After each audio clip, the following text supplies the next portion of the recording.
MK news 9 NTV ಕನ್ನಡಗೆ ಸ್ವಾಗತ. ನಾನು ಮಹೇಶ್ ಪಾಟೀಲ್.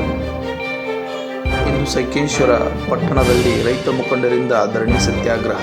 ಬೆಳಗಾವಿ ಜಿಲ್ಲೆಯ ಸಂಕೇಶ್ವರ ಪಟ್ಟಣದಲ್ಲಿರುವ ಖಾಸಗಿ ಕಾಯಿಪಲ್ಯ ಮಾರುಕಟ್ಟೆಯನ್ನು APMC ಮಾರುಕಟ್ಟೆಗೆ ಸ್ಥಳಾಂತರಿಸಬೇಕೆಂದು ಹಾಗೂ ಇದಕ್ಕೆ ಸಂಬಂಧಪಟ್ಟ ಅಧಿಕಾರಿಗಳು ಸರಿಯಾದ ದಾಖಲೆಗಳನ್ನು ಒದಗಿಸಬೇಕೆಂದು ಒತ್ತಾಯಿಸಿ ರೈತರಿಂದ ಧರಣಿ ಸತ್ಯಾಗ್ರಹ ನಡೆಯುತ್ತಿದ್ದು, ಈ ಪ್ರತಿಭಟನೆಯಲ್ಲಿ ಹುಕ್ಕೇರಿ ತಾಲೂಕಿನ ಸುತ್ತಮುತ್ತಲಿನ ರೈತ ಬಾಂಧವರು ಪಾಲ್ಗೊಂಡಿದ್ದರು.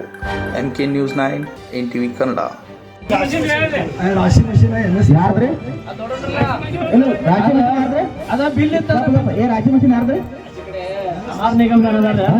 ಆಹಾರ ನಿಗಮ ಅವ್ರ ಬಿಲ್ ತಗೊಂಡ್ ಬರ್ಲಿ, ಅವ್ರ ಹೆಸರಲ್ಲೇ ಇತ್ತಂದ್ರೆ ಅದೇನಾಗ್ತೈತೆ ಮುಂದಿನ ಪ್ರೊಸೀಜರ್ ಮಾಡೋಣ. ನಿಮ್ಮಲ್ಲಿ ಯಾಕ್ರಿ ಇವೆಲ್ಲ ನಿಮ್ಮಲ್ಲಿ